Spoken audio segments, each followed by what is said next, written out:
All of you, and thank you very, very much for joining us. This is the IMANI Centre for Policy and Education and Joy News, Joy FM program. It is the minority political parties and independent candidates presidential debate where 6 persons seeking to lead this country come 7th January 2021 would be answering questions that you have put together, which our moderators would be asking them. Thank you very, very much for joining us. And we're coming to you live from the auditorium of the University of Professional Studies here in Accra. My name is Winston Amwa, and I'll be, like John the Baptist, preparing the way for your moderators to take over. Shall we now welcome, with a round of applause, Professor Charles Barner, who is Pro-Vice Chancellor of the University of Professional Studies, Accra, to give us a welcome note.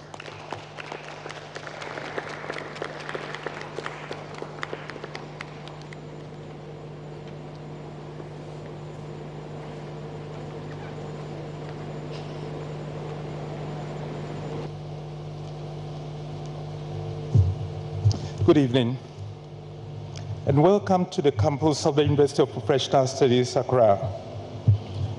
We are delighted to welcome you here this evening for what promises to be a lively discussion and debate.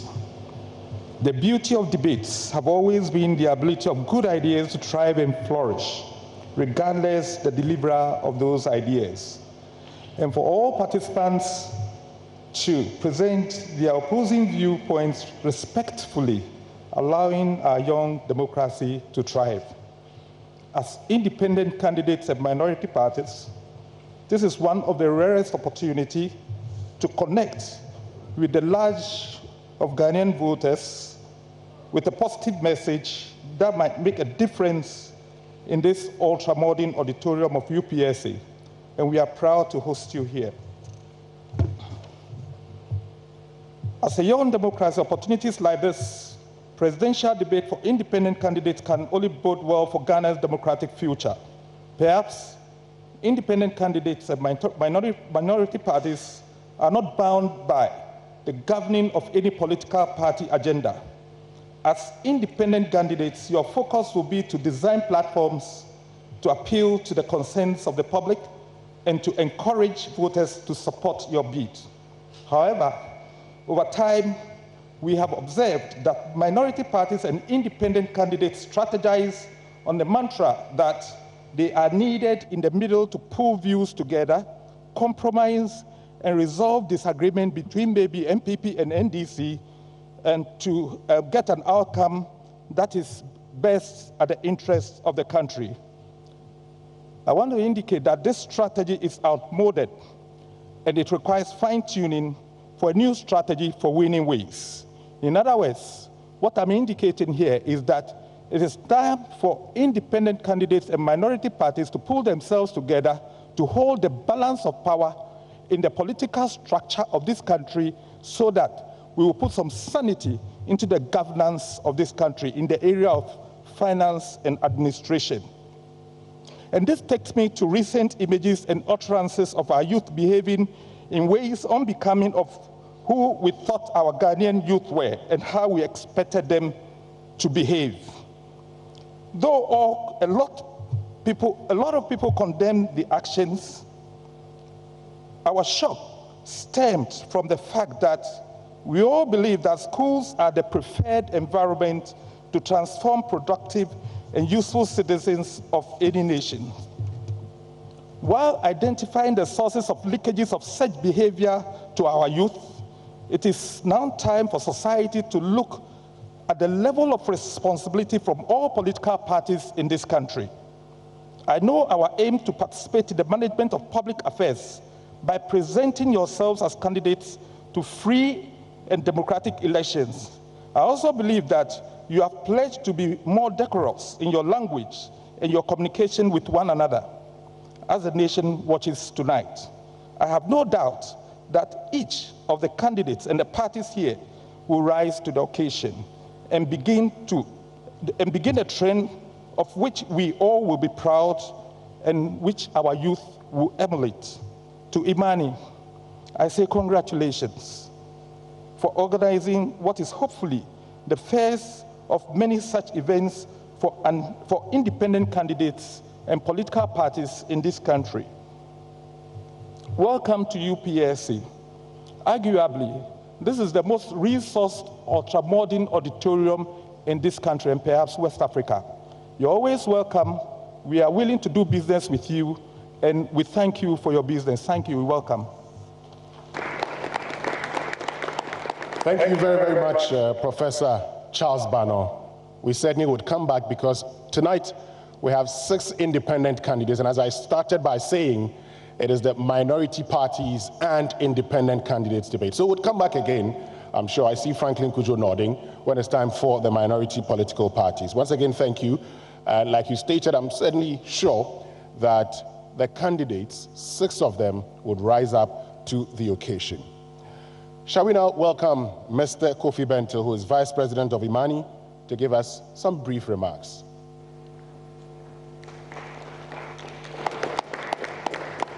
Good evening. It's a pleasure to be here, and thank you for honoring our invitation. IMANI is glad to host this particular forum. Our name says policy and education. We make it a point to try and put out as much information as possible, learn as many things as possible, and generally improve the level of discourse in this democracy. One of the things we also try to do is actually go to places or deal with issues which are always important, but sometimes not interesting enough or too difficult, too complex for people. So we take the time to go through that, break it down, and hopefully improve the discourse in our democracy. It is in this spirit that we are holding this particular forum, and we are very grateful to Joy FM for partnering with us. We are hoping that we will find gems. We will find some nice, beautiful, special ideas that we may have missed from the ideas that these gentlemen will present here. Indeed, in our history, there have been some very good ideas that the major parties have adopted, which originally came from independent candidates. And I also believe that you don't learn much by listening only to people who share your ideas. You fine-tune your own ideas when you allow it to be challenged, when you go outside the spaces where people agree with you and listen to other views. That is how you improve the discourse and you learn more than you already know. So tonight is about throwing out ideas and learning new things. It's about going beyond the echo chamber where we only hear what we've been hearing all the time. And hopefully the independent candidates will spice up our political discourse. We are very happy to be here, and we look forward to a good evening. Thank you for coming again. Thank you very much, Kofi Bentil. And we're live on Joy 99.7 FM. We're also live on the Joy News channel and online on My Joy Online, as well as on our Facebook platforms. All right, so we're certainly waiting, and we're getting to that moment that all of you are waiting for, when the 6 candidates will get up here and answer the questions that you have given to us to be asked. But before we get to that segment, let's now invite Franklin Kujo, who is president of IMANI, for his brief remarks, and then I'll hand you over to Evans Mensah and MFR Powell.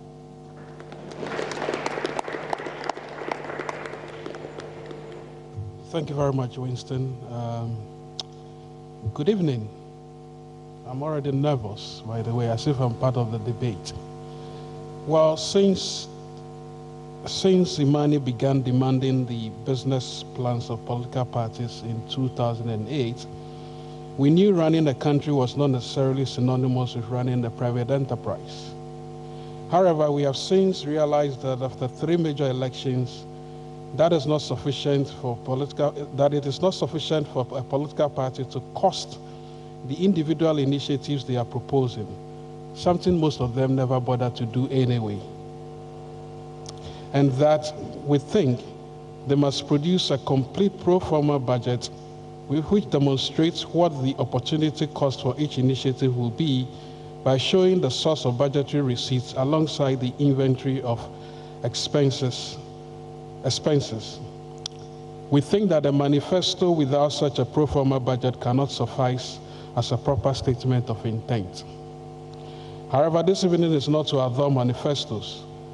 This evening, our compatriot independent candidates will be the first to be subjected to questions that seek to elicit, at the very least, responses that hopefully resonate with being business ready in order to offer a different version of reality we have been used to. I am positive they will impress. And so on behalf of IMANI and the amazing friends at Multimedia, who, by the way, shepherded us along this rather wonderful path, giving us an opportunity to offer platforms of various voices, I welcome all of you watching from afar and listening from afar, and to all of you here in this rather wonderful auditorium, to the maiden edition of the IMANI Multimedia Independent and Minority Party presidential debate. Enjoy yourselves.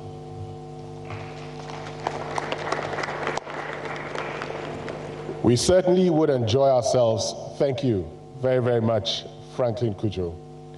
And at this point, with lots of excitement, I hand you over to Evans Mensah and MFR Powell, who are moderators for this evening's program. Over to you, Evans and MFR. Thank you very much, Winston. So one of the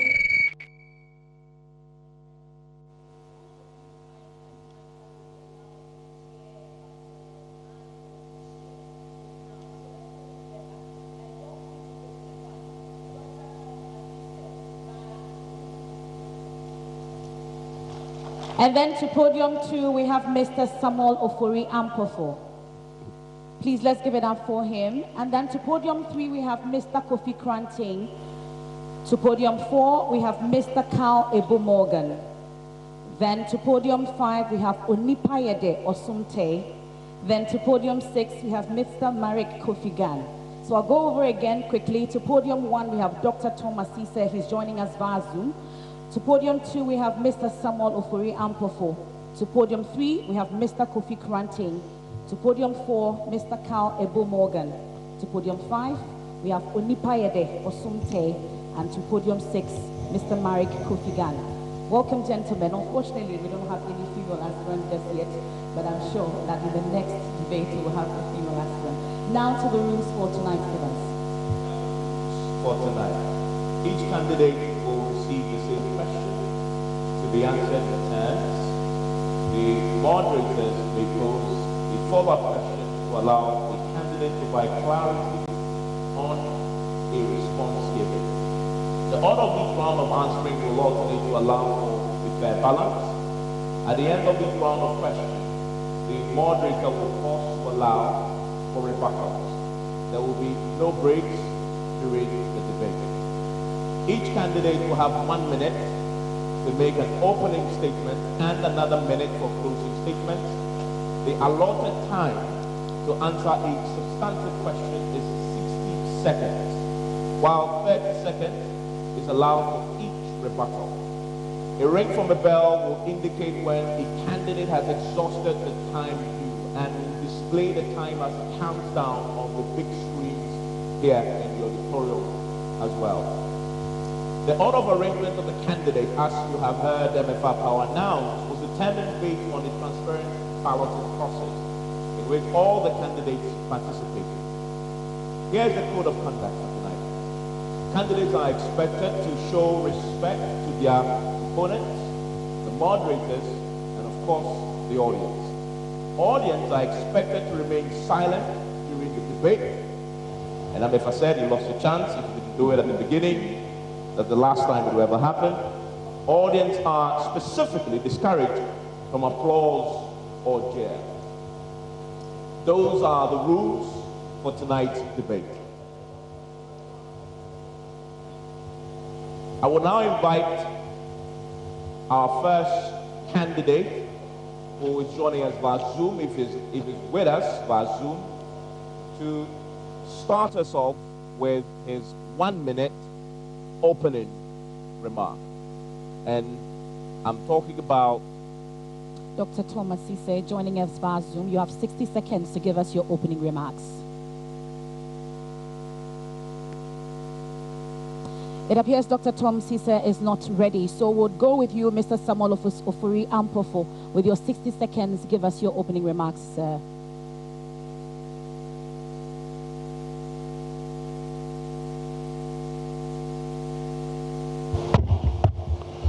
Good evening, ladies and gentlemen.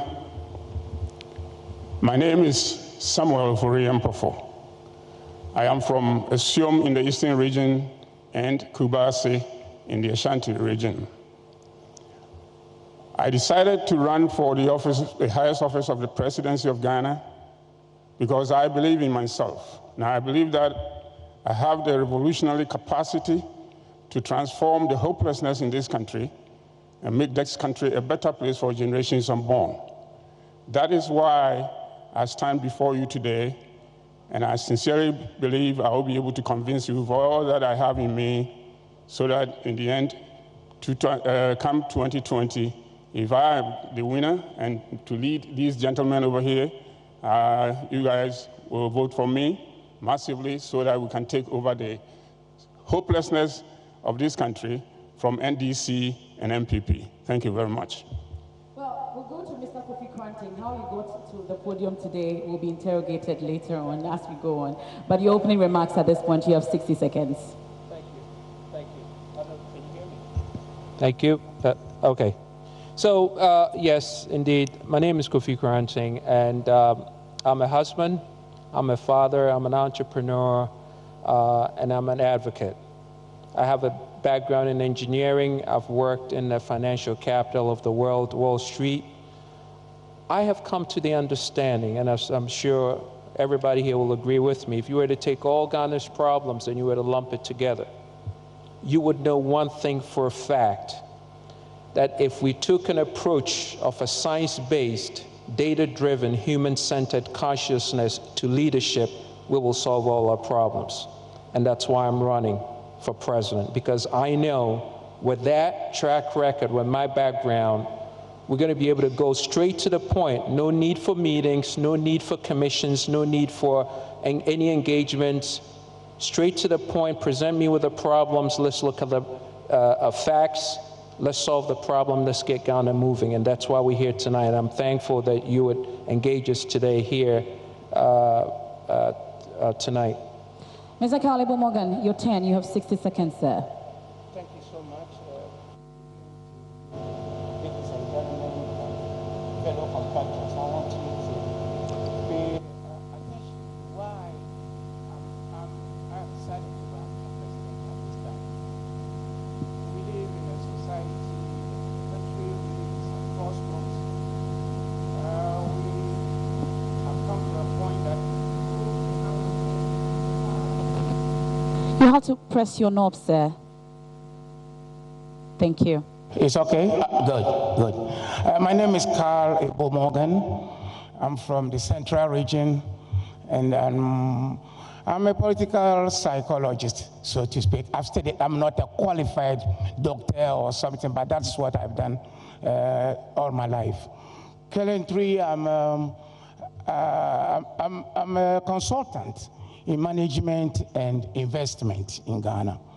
I've achieved so much in this field, but at this point of time, the country is at crossroads that I said earlier, and we need to change these establishment parties that have caused all our woes. They have come to the end of their wits. They have no new ideas. They just kept recycling what they presented in 1992. I have not seen any new ideas.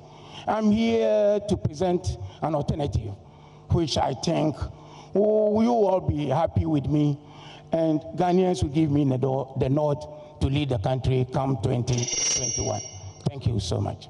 Nipayede Osumte, your turn.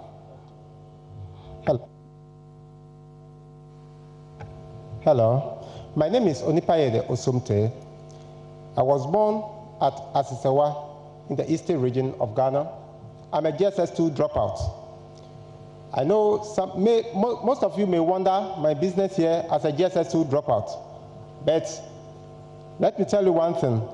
Ghana here, it seems most of us, we always go to school to learn how we can be able to speak the grammar, and after we successfully learning how we can be able to speak it well, we go back to the Englishman to come to plead with him to come and help us fix our economy. I think it is time we listen to some of us that we can be able to offer an alternative to fix the economy. That is why I'm here. Thank you. Thank you very much. Mr. Mari Kofi Gan, your turn. Good evening. My name is Mari Kofi Gan. I'm a chartered accountant, a development expert, and a lecturer. Every Ghanaian watching this today has one of the biggest decisions to make.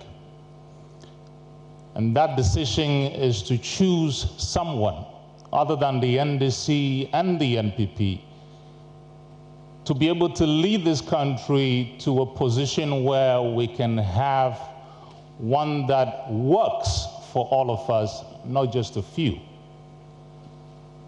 My intention here today is to be the one that leads this country in that regard. It is a decision we are all going to have to make, not just for ourselves, but for generations yet unborn. May God help us in that decision. Thank you. Thank you very much. We join Dr. Thomas Iseva Zoom at this point. Your 60 seconds starts now. You have to unmute yourself, sir. And a real estate appraiser. The connection to Dr. Tom Asise. You have to unmute your microphone so we can hear you via Zoom. We'll try again.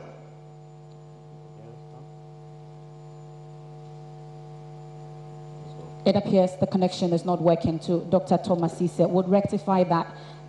We will move on to our first substantive question. And I will start with Mr. Samuel Ofori Ampofo at podium 2. And question. The 1992 Constitution gives enormous powers of appointment to the president. Over the years, successive governments have been plagued with what has now come to be known as family and friends government. How would you fashion out a governance system that avoids nepotism in favor of merit and inclusion? Mr. Ampofo. Thank you very much. Yes, we all know that since 1992, we've had the problem of the presidency having all the executive powers to control every sector of the economy. The president has all the powers to appoint more than 4,000 executives. And that has never been the right thing for Ghana. And if I am given the nod, I am going to run this country with minimum governance and save as much resources and funds as much as we can for our national development, so that we will never again go under the dictates of the IMF, borrowing and borrowing and borrowing. Never again under my leadership. Mr. Kofi Koranteng, how would you fashion out a governance system that avoids nepotism in favor of merit and inclusion? Mr. Kofi Koranteng. Oh, I'm sorry. Say it again. How would you fashion out, same question, how would you fashion out a governance system that avoids nepotism in favor of merit and inclusion? Okay, so our system of bringing people in is absolutely wrong, Evans. The first thing we need to do, we need to employ a director of public prosecutions, okay? Work directly with the Attorney General's office so they could oversee all crimes, everything in terms of process with the country. We need to employ also a public service commission who does the hiring of the police commissioner, hiring of the Auditor General, and also the hiring of the Electoral Commission. And we need to have a stringent process where people have success models that we go by when people come in. so that they go by specifically that. And when you have a Public Services Commission who is employed to do that, who's independent, they make sure that happens. And then you strip away the power from, of course, the president. The way you do that is once you get in as a president. The time's up. Mr. Carlabo Morgan, same question to you, 1 minute. How would you fashion out a governance system that avoids nepotism in favor of merit and inclusion? Thank you so much. I am of the opinion that the 1992 Constitution has given so much power to the president. He appoints tons of people. And naturally, when you have such a power, you would like to bring your closest family. The temptation is so high. When I'm president, I'm going to review the Constitution, expunge the indemnity clauses, and these are things that we are talking about. I will propose that we have a president and who appoints a prime minister to run a government all over the place. That is what we know. In the French-speaking countries around us, we have that. So the power of the president will be limited to some extent. So when that is done, you make sure you bring people of high caliber. Meritocracy should be the order of the day. No matter what. If your brother is qualified, he goes on. Thank you. Thank you very much. Mr. Onipayedo Osumtai, same question to you, sir. Hello. Okay, what I'll do is, I think when you read the Constitution, in Article 78, there are two offices. The Constitution created two offices, the legislature and then the executives. But Article 78 gives away that a legislature, the executive, which the president is supposed to take more of the cabinet ministers, the ministers from legislatures. So one person is serving in two offices. I think that's the reason why we are facing this kind of nepotism. So what I'll do is I'll amend Article 78. So it separates the legislatures from the executives. I think that will help. This is my point. Thank you. Thank you very much, Ms. Onipayedo Osumtai. This round ends on this question to Mr. Marik Kofi Gan. Same question. How would you dismantle the system and make it meritorious?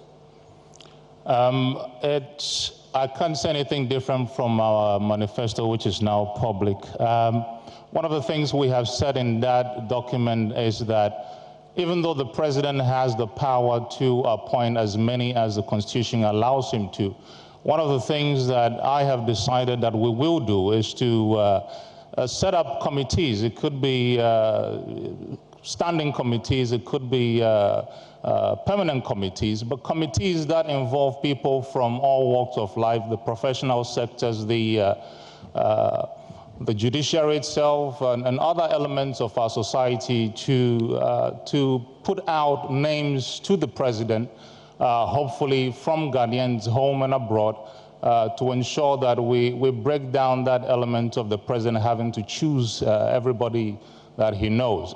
For me, this is a balance between the president choosing and the people of Ghana choosing. Thank you very much. I would go now to Zoom and attempt to bring in once more Dr. Thomas Sise. Dr. Thomas Sise, if you had a question, how would you fashion out a governance system that avoids nepotism in favor of merit and inclusion? So it does appear we do not have Dr. Thomas Sise at this point. So we'll start the second round with you, Mr. Kofi Kranting. Before we do that, you have 30 seconds for rebuttals if anybody wants to take advantage of that. On this same question, before we move to the second round of questions, you have the floor. Rebuttals on the first question of demolishing nepotism in favor of merit and inclusion. Absolutely. You kindly put on the microphone. It's on. Yes. Oh, okay, here we go. So again, like I was saying, so what you do is you're going to have a success model. The success model has to be followed. You have a public service commission that holds everybody to this success model. The president cannot come around this public service commission to make decisions as to who to pick. You have a success model, you follow it. If you don't meet it, you don't get in. And then when anybody goes outside of the Public Service Commission guidelines to hire somebody, they pay the consequences. 30 seconds is up. Anybody else want to take advantage of this? 30 seconds for a rebuttal? If not, I have a question, quick follow-up. So, again to you, Mr. Marek Kofi Gan. You say you're going to set up a committee, and they will be responsible for presenting a list to the president to select from. You run a campaign. Campaigns are very expensive. There are individuals who would put in money into your campaign. And as they say, there's no free lunch. What's your policy going to be for those individuals who will run your campaign, especially in a country where we have the rules governing political party campaign financing isn't watertight, who will come around after you've been elected and demand favors, including putting their friends and others in positions of power? I did start by saying that this is a balanced game that we're playing, and so there has to be balance. One of the things I want to say very quickly is that there is a balance between what I have said I will do in terms of putting up a committee and people who we already have identified who are professionals who qualify themselves to be put in certain positions. And so there's so many positions to get filled. I am saying there has to be a balance between those I bring on board and those that the Ghanaians choose. Same question, follow-up question to Mrs. Amofori Ampofo. You started this off and you said you run a minimum governance. I think what you meant, if you clarify what that means exactly, when you said you run a minimum governance, just to quote you, what exactly do you mean by that? Thank you very much. What I mean by that is, as we all know right now, the MPP government runs a government of about 120 or 10 or 15 ministers. I am going to run a government that will appoint only 40 ministers. By appointing 40 ministers, we're going to save over 200. Finish? Finish? We're going to save over 250 million cedis. Okay, thank you very much. So a quick follow-up to you, Onipaide Osumte. So if you say you are amending Article 78, what exactly are you hoping to achieve with that? I mean to achieve from... Okay. What I will achieve from amending Article 78, it will make the legislature autonomous. That there is not going to be a conflict in their services. So at least the legislatures are mandated to take control over the powers of the executives. Now the Article 78, for their arms down, they cannot perform well to be able to. Well, you've been bailed out. Let's go on to the second round. We'll have a two-pronged question on this one. I'll start with you, Mr. Kofi Kranting. And it says, since 1992, Ghana has seen increasingly bloated governments and an oversized bureaucracy. What specific current ministries, departments, and agencies would you do away with, and why?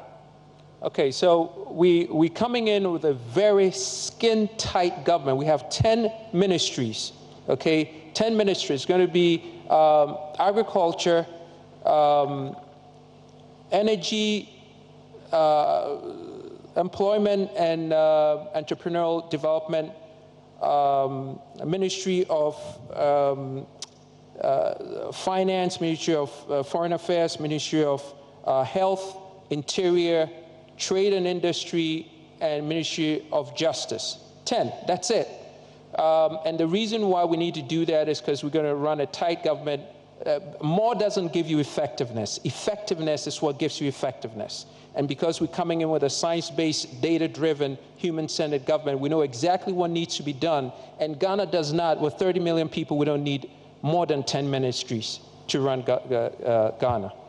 Well, to you, Mr. Kalebu Morgan, which specific current ministries, departments, and agencies would you do away with? Which type of ministries that I would do away with them? Exactly. Which specific current ministries, the ones we have now, you do away with, and why? Okay. I can assure you that most of the ministries that were created in this government was actually frivolous. They were jobs for the boys. We have our real ministries that run our affairs since independence. Sometimes we align some of them to make a lean government. And this is exactly what I would do. Sanitation, which ministry is doing practically nothing. They had a budget of 200 million dissipated, and the country is full of filth. Zongo development, this all should go under the Ministry of Rural Government and so on. So for me, these are all jobs for the boys. Many others, in the First House or Jubilee House, there are so many government appointees that should be kicked out, and they are just a drain on the economy. I'll do just that. Onipa and Osumte, which specific current ministries, departments, and agencies would you do away with, and why? I think all the departments are important. But what I'll do is, you see that they split the department. A Ministry of Railways, Transport needs to come under one umbrella. So I think what I'll do is, I'll narrow the department to fit in.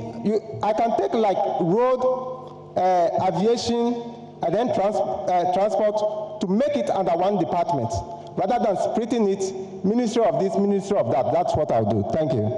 Mr. Mariko Figan, your turn.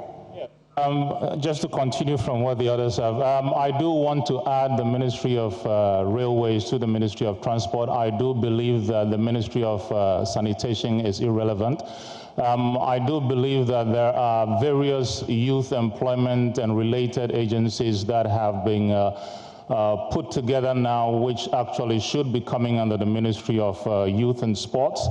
There are other elements within the various, the Office of the Special Prosecutor does not make sense to me, because I feel we have all the judiciary related agencies to deal with everything that that department deals with.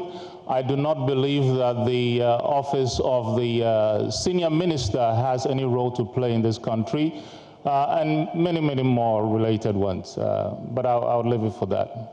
Mr. Samuel Ofori-Ampofo. Thank you very much. And I wouldn't be able to stand right here to tell you that this amount, this particular ministry or that particular ministry will be, will be absorbed into, compressed into the lean government that I'm talking about. But I will initially appoint a committee that will advise me on the various ministries. Right now we have about 120 ministries or ministers, or 110 ministers.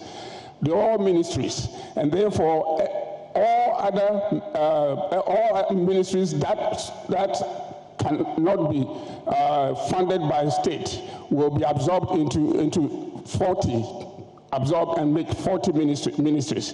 And also, all other agencies whose functions overlap the other, like IOCO, BNI, and all the rest, will be consolidated. You've been bailed out. I'll give Dr. Thomas Sisi another opportunity again via Zoom to take the same question. If you can hear me, then I'm asking what specific current ministries, departments, and agencies you do away with, and why. No, I don't have to. I don't have to state the kind of ministry. A good leader doesn't do that openly, because it's not healthy. But I'm going to run. I'm going to run a 25-minister kind of government. You see, when I get there, then we know the kind of ministries we need to. We don't need to do away with them. We need to shift them to another areas. They should be directors instead of ministers. You see, I'm going to use a method called CICI, and that is common sense, intelligence, conscientiousness, and integrity. Those are the criteria that my government is going to use to determine those who are going to work with me. You see, that is what is needed. And secondly, too, you see, it is necessary we understand that before you vie for the presidency, there must be the 4 guiding principles that you the candidate have. And that is going to help you. That is going to help you to understand what you are about to do, how to handle the affairs of your government. Thank you, Mr. Asise. You've been bailed out. Unfortunately, you've been bailed out. Thank you. So we'll take a quick round. I told you I had a two-pronged question. I'll still start with you, Mr. Kofi Kranting. It's still on the same issue. But what 3 skills will you look out for in choosing your cabinet? Okay, so we have an Office of Supervisory Jurisdiction, and they're going to set strict guidelines, which is going to be called the minimal acceptable requirements for every minister to have to go through that orientation and make sure they cut the SAR. We're not going to be like the NDC and MPP and have all their friends, their grandmothers come in and have a job. That's not what's going to happen. There's going to be a serious business for a country who's ready to make a move into bigness and be able to compete at a national level. 3 skills, Caleb Morgan, that you would require in choosing your members of cabinet. For me, the foremost is meritocracy. Merit, what you can do, no matter where you're coming from and what your background.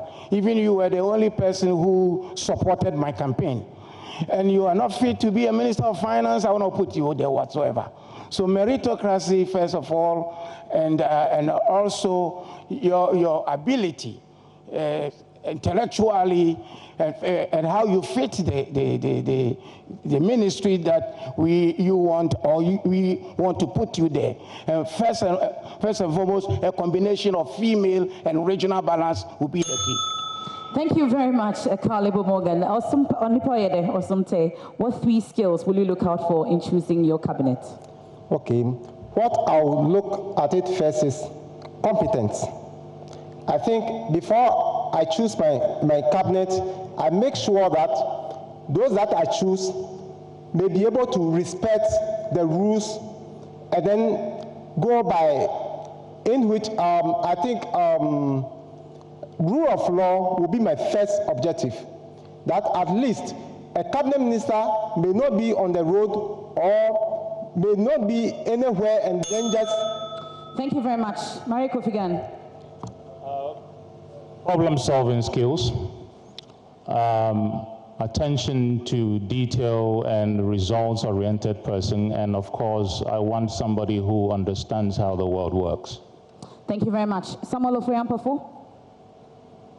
Thank you very much. Meritocracy is the bottom line.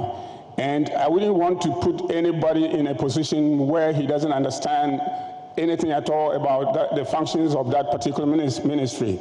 I am not going to hire a lawyer to a position of Minister of Roads and Highways who doesn't understand anything about roads, who doesn't know about how to design, how to approve of whether the road was properly constructed or not. And so the bottom line is I'm not going to put square pegs in round holes. Thank you very much. Dr. Thomas Asise, your turn now. 3 skills you look out for in choosing your cabinet.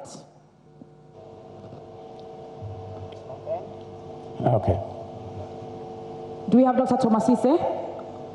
Okay. It doesn't look like Dr. Thomas Asise is with us. But Dr. Thomas Asise, can you hear us now? Well, we'll try and rectify that with him. But listening to all of you, it looks like sanitation ministry is something you are hoping to do away with. How then are you hoping to deal with the filth in the country? Mr. Morgan, you were heavy on that. Thank you so much. By saying that I'm going to get away with the sanitation ministry, I have a program that I'm going to roll out, and that will be a sanitation and road and safety brigade. I'm going to bring up young men and women who will be in all the districts and regions across the country. It will be a new form of a brigade trained to do the sanitation. A group will do the sanitation, others will do the road and safety programs, including a center, a regional center, district center, for all these things to be coordinated. The fire service will be there, the nurses, the anesthesia, nurse, all these groups will be there to attend to emergencies in the district. With the towing truck and so on, all ready for any emergency. They will be ready. They will be set for everything in the district and in the regions. That's what I'm going to do. Just to indicate that this is rebuttals and follow-ups, and so 30 seconds very strictly. Mr. Kalmorgan, so all that you said, it won't be under any ministry. You said it will be coordinated, but not by any ministry. Can you bring the question? All that you've described in dealing with sanitation just right now. Yes. You said you will do away with the sanitation ministry. So all that you've described, who will coordinate this? Would it be under any ministry? No, not under a ministry. It's an agency. It's going to be an agency under the office of the president, because I pay special attention to this thing. I'll make sure I get a report from the district, from the regions, every other week to be abreast of what is happening. Mari Kofi Gan, you also made the same point that it is needless to have a sanitation ministry. Same question, what would you have instead to deal with the filth? I mean, the filth is a result of the absence of the infrastructure to deal with the filth. So there's two ways we're considering this. To have the whole issue of sanitation under the Ministry of Infrastructure or under the Ministry of Health, because, you know, the essence of the whole infrastructure is that if it doesn't happen, you get filth. If filth is there, you get people getting sick, they get back into the health cycle, and it's a cycle. So it's either under Health or the Ministry of Infrastructure. 30 seconds still for rebuttals if anybody wants to pick up on that. You, Mr. Kalmorgan and Mr. Mari Kofi Gan, before you utilize your 30 seconds. And so the other four candidates, if you want to utilize the rebuttals, you are allowed to. Absolutely. So a couple of things. So number one, we're going to do underground systems for sewer and sanitation. Underground systems, we're going to penalize merchants who use receptacles that are non-biodegradable. And then for sure, it's going to be a standard for anyone who's selling anything, plastic, whatever you use has to be biodegradable. Thank you very much. Sanitation will definitely be a major part of our national life. It is very, very important because it's the cleanliness of the country that makes us sick or healthy. We spend so much money on drugs, fighting cholera and fever and all the rest, and it's all about poor sanitation in the country. We need to focus more attention on sanitation, and I will recommend that we build incinerators that will burn most of our... So do you, for clarity, do you disagree then with Mr. Kalmorgan, Mr. Mari Kofi Gan, that we should do away with the sanitation ministry? Not necessarily doing away with the ministry, but just like Morgan said, it has to be an agency, but that agency must be also under a particular ministry. And so health therefore, will have to control the sanitation department. Okay, thank you very much. So the substantive next round questions now, and this is on corruption. And I will start with you, Kalmorgan.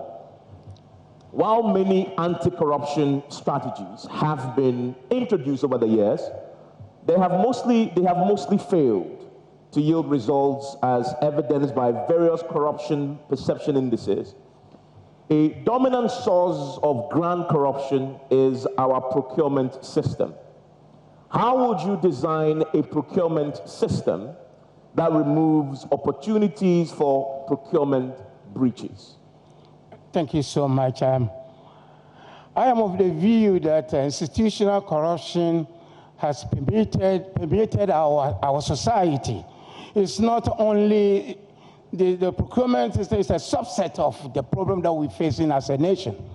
I want to tackle the systemic corruption in the country, institutional corruption, where, how do you call it, people go there for services, and that is where we see the most of the corruption. Procurement is a major issue that we need.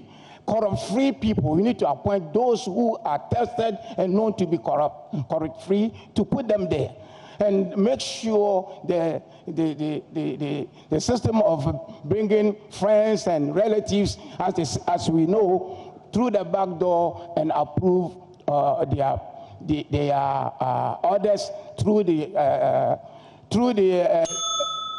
Thank you very much. Mr. Onipayedo Osumtai. Hello. What I tend to do is, I think procurement is just part of corruption. Corruption goes beyond procurement. And what I will tend to do when I want to fight corruption is, we need to redefine corruption.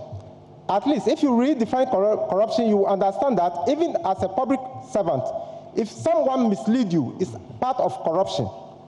So after that, what we have to do again is, politicians are just builders of corruption. The designers of corruption are the electorates. So corruption started from campaign time.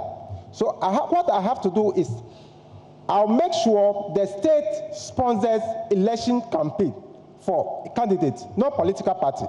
And this, in my assessment, it will cost the state 16,000 Ghana cedis to sponsor all the campaigns of independent or political candidates. Thank you. Mr. Mario Kofi Gan.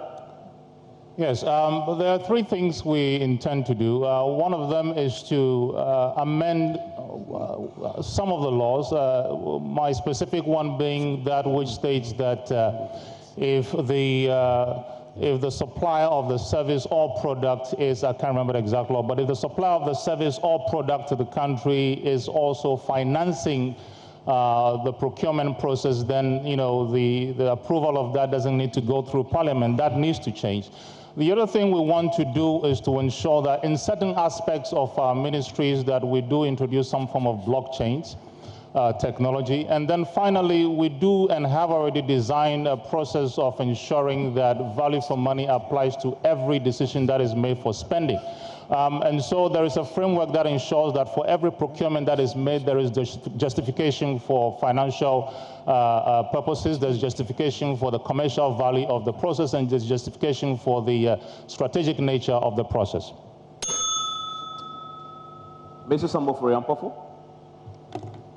Yes, since we all know that procurement has been the bane to our corruption issues, I'm going to set up a procurement department under the executive, and everything that has to be purchased will have to go through competitive bidding, and all the bids will have to go through three checks under the presidency, and the final determination will rest on the president, me as the president. And before anything is purchased, I will have to scrutinize to make sure that the very particular item went through competitive bidding, and that will be it.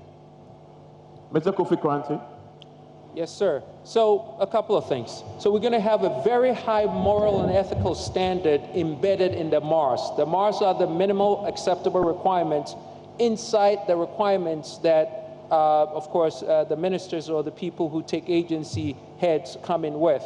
And then once we have that, then we're going to have three layers. We're going to have the institutional infrastructure, which is the structure, the fiscal structure. Then we're going to have the systems set up on top of the institutional structures. Then we're going to have a distributor ledger technology running these things, so it can have an algorithm so that every transaction will spit off an algorithm at different locations, and you can't duplicate this algorithm. And because of that, you cannot move anything, because it would date stamp, time stamp everything you do, and nobody will be able to change anything. We're going to be totally paperless in terms of money and transactions. I want to go to Zoom and attempt to get in Dr. Tom Asise, who's of course not in the jurisdiction, and so is joining us via Zoom. Dr. Tom Asise, same substantive question. How would you design a procurement system that removes opportunities for procurement breaches?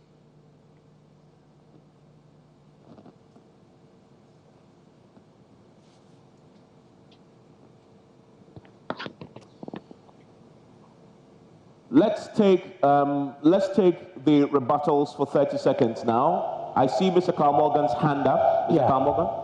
Yes, what I had wanted to say until I was bailed out was that I'm going to keep an office in the president's office, an officer or a team of officers in charge of procurement, and at a certain threshold, I'm going to give an order for a threshold that could be treated at the procurement office, the general office. Above that threshold must come to the presidency's office, where the team will evaluate it and see who. What threshold? What is the threshold? Sorry, the threshold will be decided, maybe $10 million or $20 million or CDs or so. We are still planning in our. Okay. Anybody else? Mrs. Onipaye or something? Yeah, I think earlier on I mentioned this a wrong figure. It is 16,000 Ghana cedis. What I tend to do with that money is we need to do a regional-based debate like what we are doing, but this is going to be based on policies rather than question and answers in 16 regions. So that is what I tend to do, to move election campaign from the platforms to debate centers. Thank you very much. Thank you. So you mean that the 16,000 will be allocated for campaigning or for the election debate? What exactly would it be for? 16,000? No. I said it was wrong figure then. It's 160,000. 160,000. Yeah, 160,000. Okay, so I'm interested in finding out what your redefinition of corruption will be, because you mentioned that you have to redefine corruption. Define it for us. Yeah, what I think is happening is now elections supposed to be free and fair. The electorate must go and vote free before we have fair results. So if the electorate start demanding to influence their vote, then it means they are selling their vote, and we are not going to get a fair result. So when we move campaigns from the platforms to a debate centers, it will reduce the intake of money. Thank you. Well, Mr. Ampofo, you also mentioned that you have 3 checks at the presidency, and you will be the final authority to approve these procurements that you've talked about. Would that not give you too much powers as a presidency? Would that not lead to abuse of office? Absolutely not. There will be a chief of staff. There definitely will be 2 people that will be responsible for procurement. To sanction, to go through the competitive bids and make sure that it is really true and truly competitive. And that's all. It's not just going to be done by me. The 2 people will just make sure. Thank you very much. We'll go to a substantive round now. We're done with rebuttal. I didn't get a rebuttal. One rebuttal. Okay. All right. So take it. Again, we're going to have an office set up called the Office of Supervisory Jurisdiction, work in tandem with the Office of Director of Public Prosecutions on a zero-tolerance approach to corruption. So you fall in line, you're out of here. It's as simple as that. So we've had zero tolerance for corruption before. To be very specific, it was a slogan that was introduced by former President John Kufuor. The question is, why should we believe that this slogan that you used, that you've had before, will this time yield results? That obviously the question suggests we haven't found. Well, because Evans, if you take a look at the structure, the way we're coming in with an office of the Director of Public Prosecutions, whose sole responsibility is set up to prosecute. We don't have a toothless vegetarian special prosecutor who the NDC MPP spend millions on, who don't do anything. We're going to have a Director of Public Prosecutions who just prosecutes anything that's criminal. It doesn't go through anywhere. It just their job to do. So it's a totally different consciousness. Finally, Mr. Abel-Morgan, you mentioned that you will be appointing corrupt-free persons. How are you able to tell that someone is corrupt-free? What I will do is that there are certain institutions in this country that we know they are very, very corruption infested, we know. Mm-hmm. And I'm going to dissolve certain... Like which ones?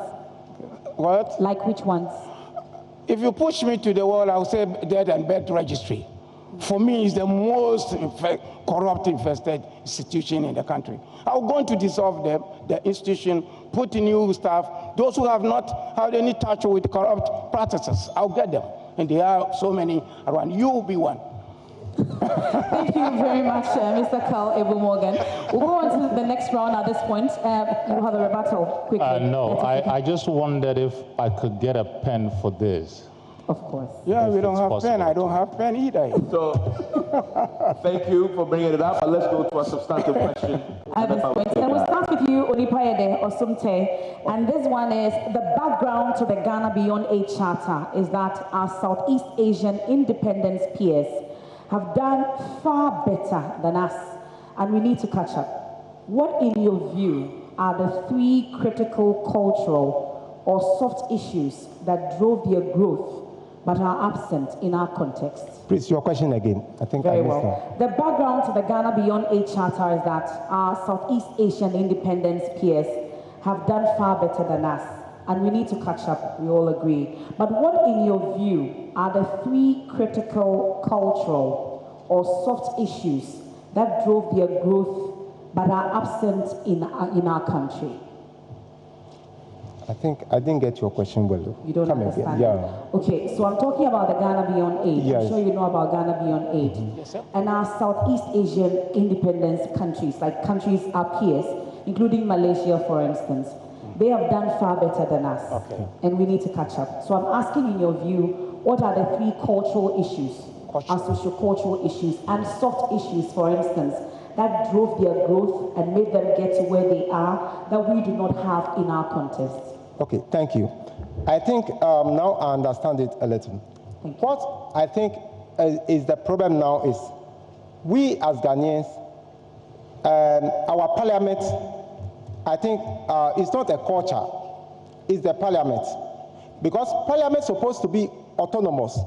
And now we have these two major groups in parliament, which is the minority, majority. And that is the reason why we are not making any improvement in Ghana here. Because one thing we have to know is majority, minority is a decision. Whenever parliaments come out with a decision, before you get a minority support of it, and then a majority that maybe will impose such decision. But you have the groups already. It makes it difficult for the governance to be able to improve in our lives. So to me, I think I'll get away with that two groups, the major groups, majority, minority. To me, it's a yes or no group. And it's not helping us as a country. Thank you. Thank you very much. Mary Kofi Gan, same question to you. Should I go over it? No, I think I get a question. Okay. I would say indiscipline. So discipline is a core element in there. And then there's also the issue of selflessness. And I say selflessness, but I do want to add to that.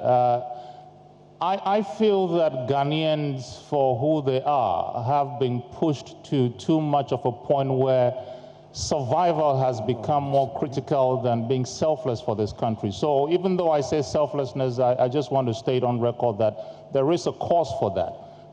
But I will leave it at those two. Those are the two critical things, soft issues for me.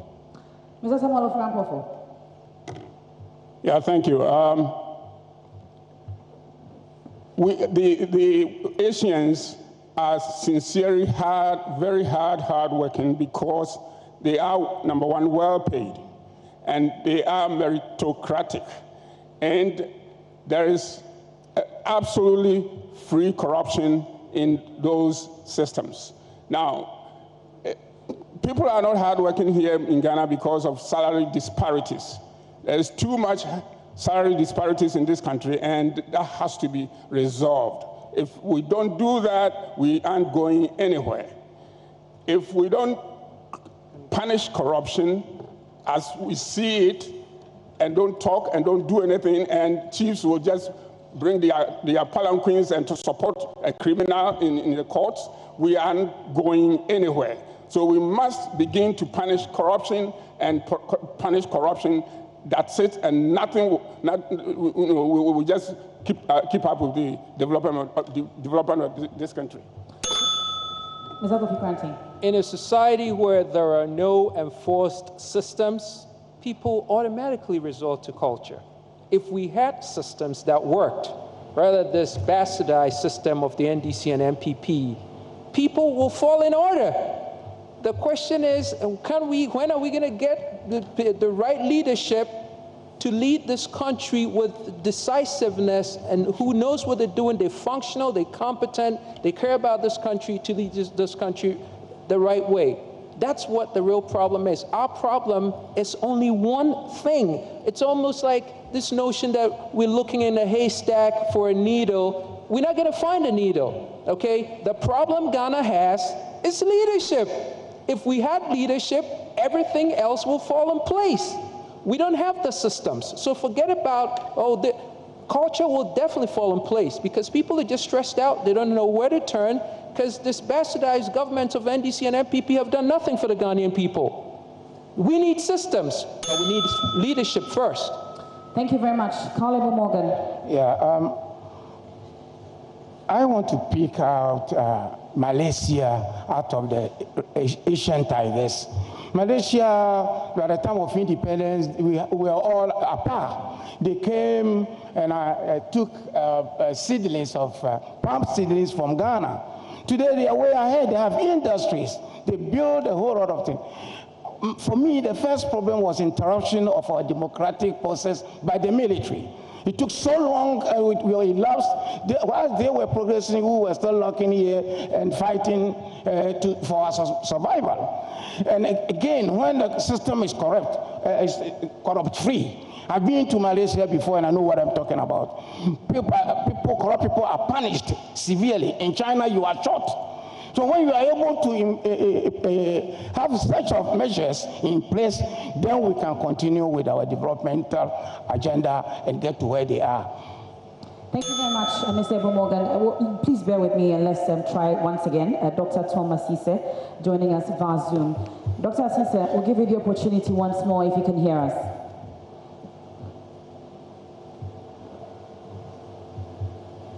You'll mute yourself and let's try again. It appears he can't hear us. We'll go on to the next part.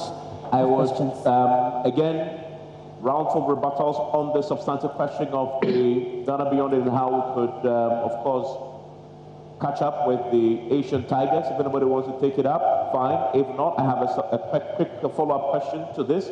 And my follow-up question goes to... we have a problem there, of course. Evans, we have echo in the hearing. We have very difficult to hear. I'm going to take my time again, but Mr. Kofi Kranti, you have a rebuttal. Absolutely, Evans. The problem we have, if we're going to catch up to anybody in this world, it would have to start with leadership, and we need to come to the understanding of that. It's so simple. If we don't have a leadership that's science-based, data-driven, human-centered, there is absolutely no way in this world we're going to be able to catch up and be globally competitive. We are wasting time. The time is now for us to come together, get these clowns out, because the NDC and MPP are not doing anything for us.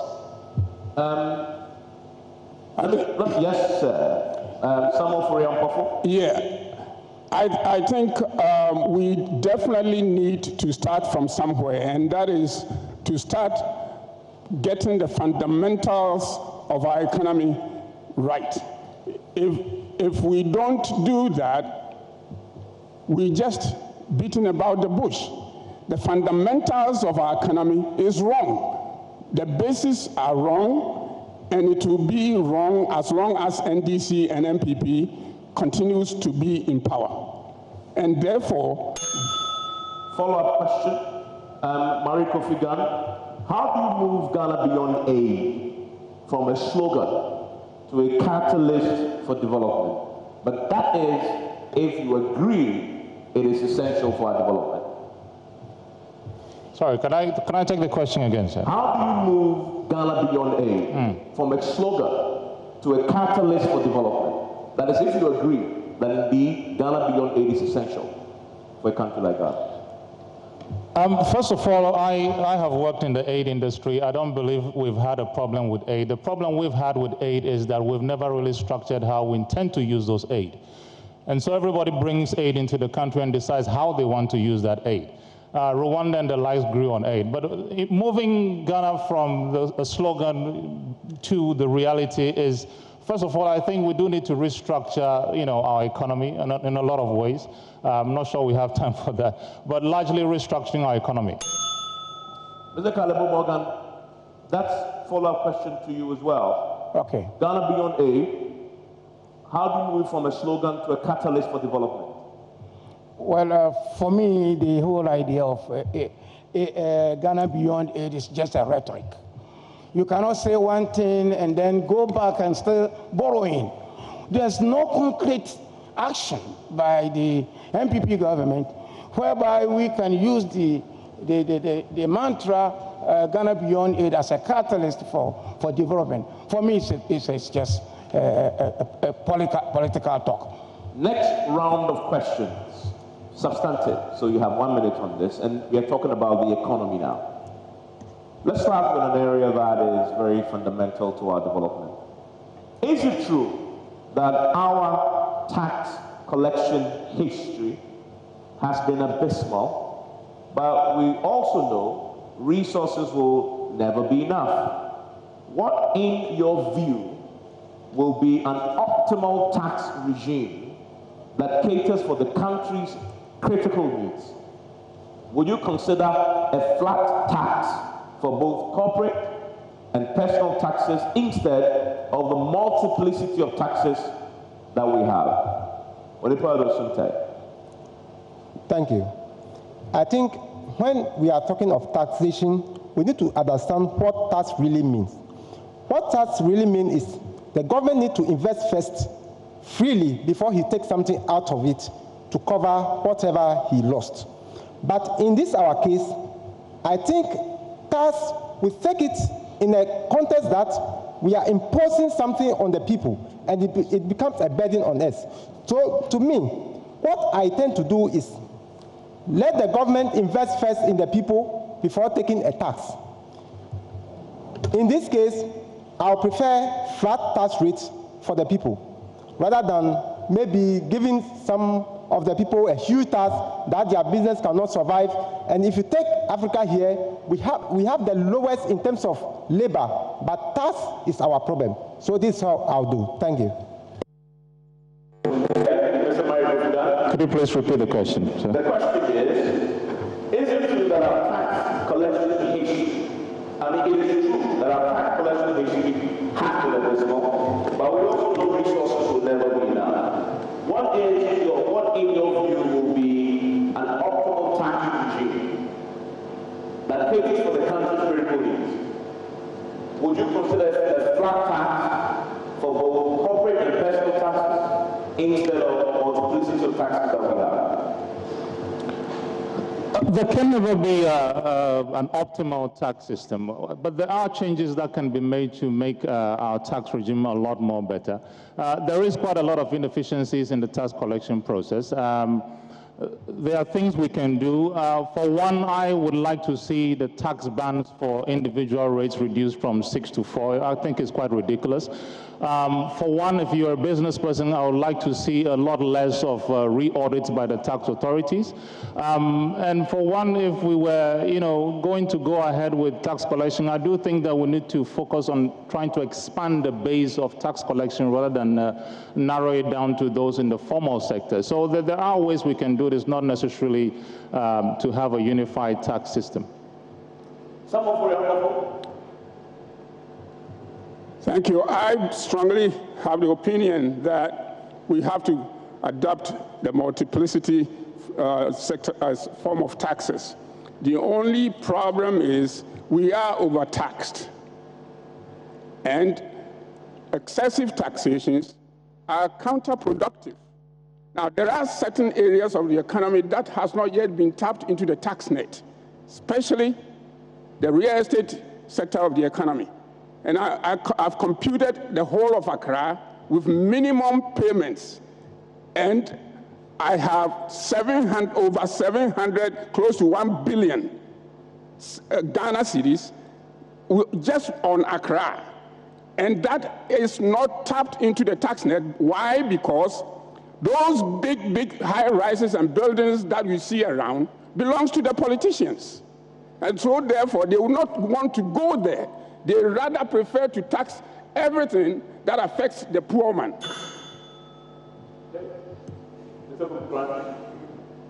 Flat tax, bottom up, top down taxes still doesn't make a difference, because taxes are only an issue in the absence of value to the people. The problem we have is we don't have an integrated national ID and address system. Not until we can have that and have it functional, you do not even know the people to tax. Don't we get it? NDC MPP, if we do not get this integrated national ID system in sync, there is no way you're going to then you're going to overtax people. And it becomes a disincentive for the people to do more because they're being taxed.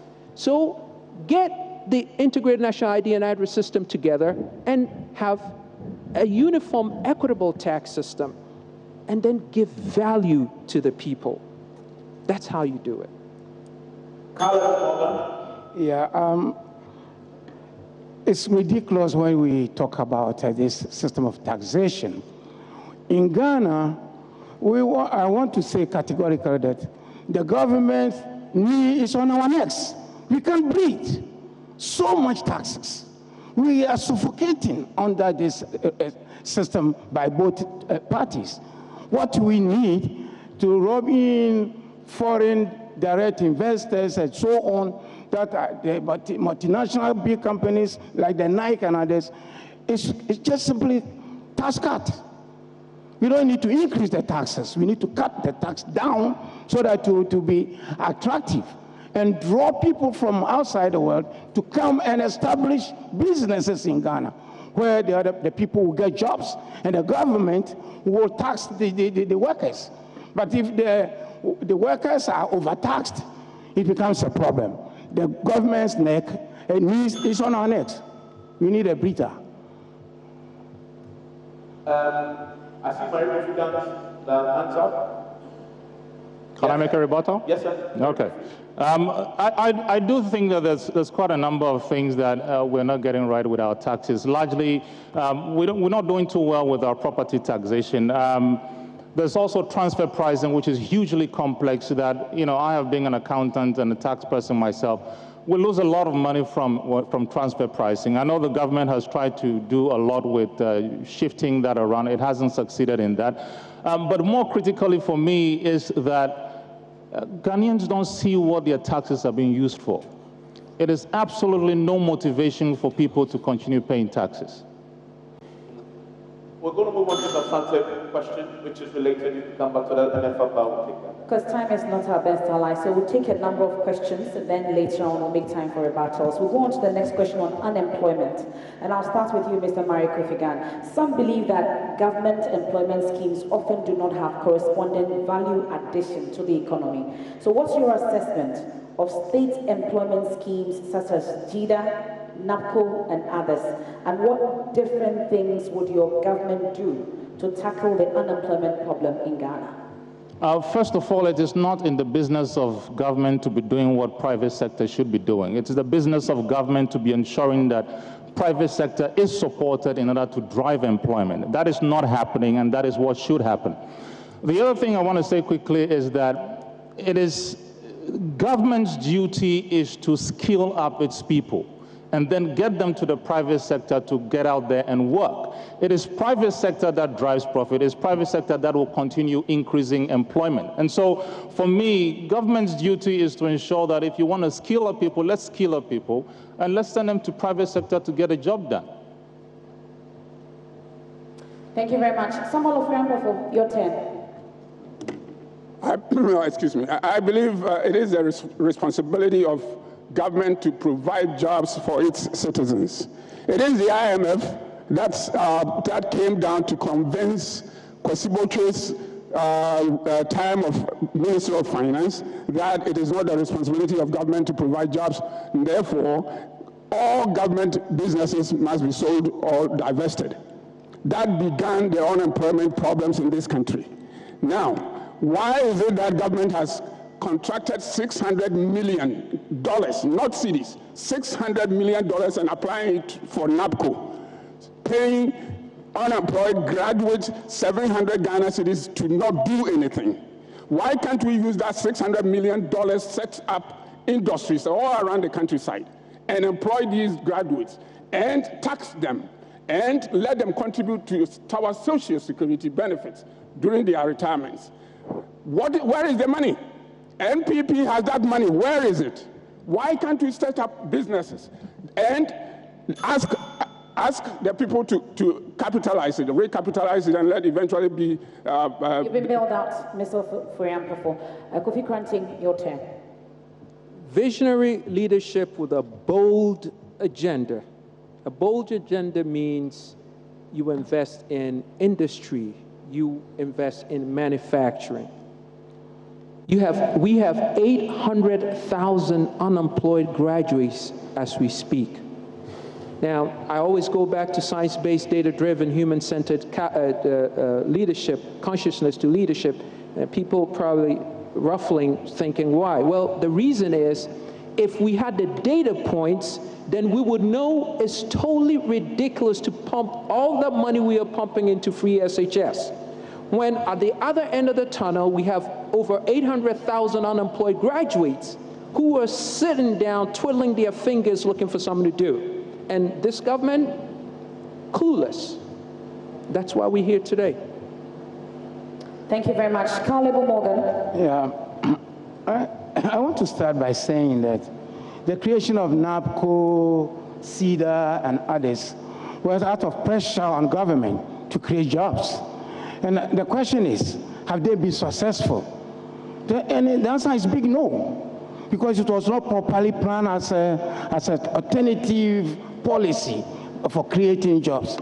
Youth unemployment and so on, these things are just temporary. I am of the opinion that the government have shortchanged all of us. The monies that they collect and so on that must be put into proper planning for unemployment, it's not being used for. Like Kofi just said, we don't even have a database. So how many unemployed graduates whatsoever, they are all speculative. I'm going to make sure we have a real database published every month for us to know the number of unemployed youth that we have, then we plan Thank you very much, Mr. Morgan. Onipoede Osonte. Thank you. Actually, government cannot provide jobs to the citizen. But what government is supposed to do is make sure each and every citizen is skilled and provided with a practical job that you can be able to do and then survive. This is what I will do. Our education sector, we are going to do more of practical works than the theory. Because when you do theory cannot give you anything unless you wait for the government to provide you with a job before you can be able to do it. But if you have your skills, when you come out from school, you will not form unemployment association. You have your skills, so all that you need is a small loan or a support to be able to set your own business up. Thank you. Thank you very much, gentlemen. We're going to move to a very substantive area, education. And I'll start with you again, Samuel Furiampo. The country is experiencing a major shift of public resources towards secondary education, weakening the basic foundations of our public education system. What is your assessment of the current social protection schemes in education, especially the free SHS and teacher training allowance? What will be your vision in this regard if you win an election?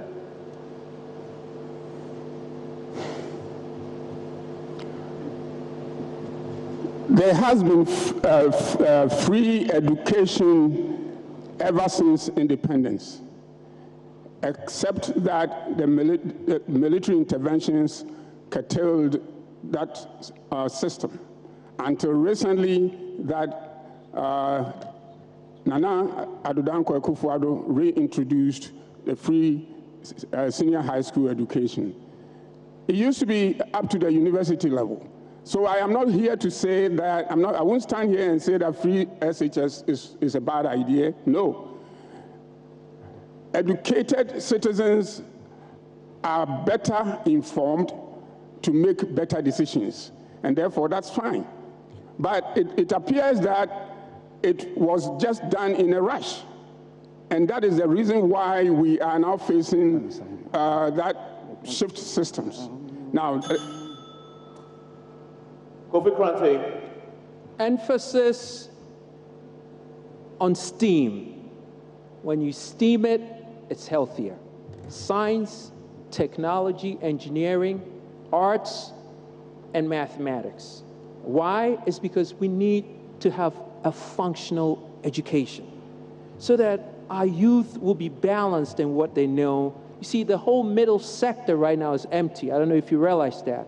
So we don't have trade. Trade is on the down. We don't have vocational skills for these youth. So when they come out, and that's why we have this bottleneck of 800,000 unemployed graduates, they don't have anything to do because they don't have the skilled labor. We need to develop practicum, train the students so that they can have something to do, entrepreneurial skills when they come out, so we can fill the gap. Don't pump all the money into free SHS because you bottleneck the system with no value. Now, there's nothing wrong with free SHS, but it's not being planned out properly. Carla Morgan, what is your assessment of the current social protection schemes in education, especially the free SHS and teacher training allowance, and what will your vision be in this regard? Thank you so much. I want to be frank and say what I really think is our problem in this country. It's because we had free. As we speak, Mahama is saying next time he's going to give us free medical care. A time will come, Akufo-Addo or NPP aspirant will come and tell us he's going to give us free wives, free husbands, and so on. Enough of the free thing. We need to be realistic. Education, SHS is good, but the implementation, it was more political than a social policy. So, these children have been pampered to believe that they are so special, and when they came to reality, look at what happened, insulting even the president. So it is our mindset, and I want to make sure the tertiary level of education becomes full fee paying, and I will explain further if I have the opportunity. That is what I want to do, but I will continue with a really planned free SHS. It's good, but implementation. Yes. Hello. What I think is the problem is our education system is not helping us anyway. So when you make it free or provide the infrastructure, you are still adding more to the problem. Because people are there, graduate, and their parents are still feeding them. So I think the practical work in the education sector will help. So that when the person comes out, he might be able to do whatever he can do to feed himself, rather than making it free or provide the infrastructure, and when he comes back, he's going to depend on the parents again. I don't think the free education or allowance will help. Let us restructure the educational system so that at least when you come out, you might be able to do something for yourself. Thank you. Mari Kofigan. Thank you. I honestly wish that this whole thing was a free educational overhaul and not just free SHS. Point taking is that this is the first time I've actually heard free meaning something you've paid for. This is taxpayers' money. There's no way we can call this free. But to the substantive point, I do think that if we're going to spend this amount of money for our SHSs, then we should as well also focus on the quality, which for me is the most important and critical thing here. My friends have mentioned quite a lot of that, making sure education is more practical and the rest. I believe that too. But I also believe there are substantive things like ensuring that teachers do have continuous professional development. Otherwise, there's no use loading those kids in school and allowing them to be taught.